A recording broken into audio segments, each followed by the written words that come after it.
warahmatullahi wabarakatuh.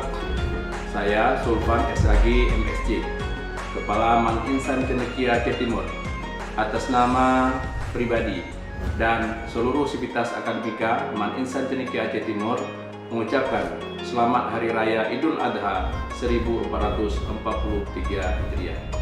Momen Idul Adha ini adalah wujudnya adalah bersyukur kepada Allah Subhanahu wa taala.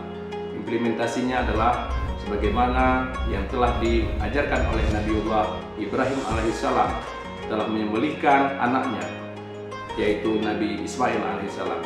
Itu sebagai wujud dari bersyukur Nabiullah Ibrahim kepada Allah Subhanahu wa taala.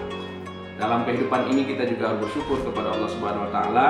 Saat ini kita masih diberi kesempatan dan juga kesehatan, di mana di sisi lain juga Mekah telah dilaksanakan upacara melaksanakan ibadah suci, ibadah haji kepada Allah Subhanahu wa taala. Semoga kita menjadi orang-orang yang terus bersyukur dan bersabar kepada Allah Subhanahu wa taala. Demikian, assalamualaikum warahmatullahi wabarakatuh.